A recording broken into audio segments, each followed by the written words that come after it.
क्या रहा है? नहीं संभालना था तो ये काम तो कोई भी साझा माझा कर सकता था, बेचना ही था ना, किसी को उधार पर ही देना था कि लीज पर देना था।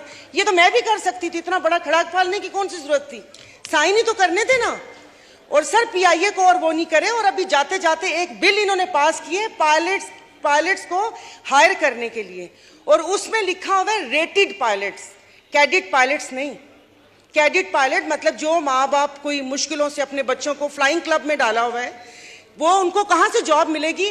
मतलब मैंने पहले कहा था, अब मैं दोबारा नहीं कहना चाह रही कि एयरफोर्स 1 बनाना था, जिस एजेंडे पे अरशद मलिक साहब आए थे, जिस एजेंडे के तहत एक वजीर को पेपर दिया था पढ़ने को कि आप ये पेपर पढ़े, पीआईए बैठे, पायलट्स को हर जगह से उनको ना हो, और उसके बाद हम ये नई इंडक्शन करें रेटेड पायलट्स की, कि 80 जो रेटेड पायलट्स हैं वो आ जाएं, और जो कैडेट पायलट है वो जाएं भाड़ में, फिर वो भागे मुल्कों, और वो बेचारे जो फ्लाइंग क्लब है फिर उनको बंद कर दे।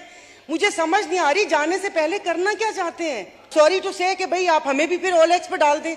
जिस वक्त कोई इदारा संभाल नहीं सकते, हमें ये नहीं पता चल रहा कि रोजवेल्ट का किल का क्या हुआ, ये डीजी कहाँ से, वो मैंने पहले भी बारहा कहा था कि एक सेक्रेटरी जो यहाँ से रिटायर होते हैं आप उनको ओहदा दे देते हैं, फिर अभी डीजी सिविल एविएशन, वो अभी ये पूरी डिटेल मैं आपको दिखा दूंगी कि वो एक नया ओहदा तश्कील दिया जा रहा है ना, उसकी वो हुई। तो ये चल क्या रहा है? नहीं संभालना था तो ये काम तो कोई भी साझा माझा कर सकता था, बेचना ही था ना, किसी को उधार पर ही देना था कि लीज पर देना था।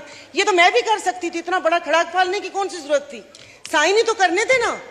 और सर पीआईए को और वो नहीं करे। और अभी जाते जाते एक बिल इन्होंने पास किए पायलट्स को हायर करने के लिए, और उसमें लिखा हुआ है रेटेड पायलट्स, कैडेट पायलट्स नहीं।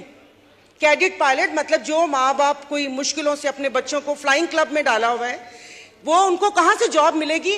मतलब मैंने पहले कहा था, अब मैं दोबारा नहीं कहना चाह रही कि एयरफोर्स 1 बनाना था, जिस एजेंडे पे अरशद मलिक साहब आए थे, जिस एजेंडे के तहत एक वजीर को पेपर दिया था पढ़ने को कि आप ये पेपर पढ़े, पीआईए बैठे, पायलट्स को हर जगह से उनको ना हो, और उसके बाद हम ये नई इंडक्शन करें रेटेड पायलट्स की, कि 80 जो रेटेड पायलट्स हैं वो आ जाएं, और जो कैडेट पायलट है वो जाएं भाड़ में, फिर वो भागे मुल्कों, और वो बेचारे जो फ्लाइंग क्लब है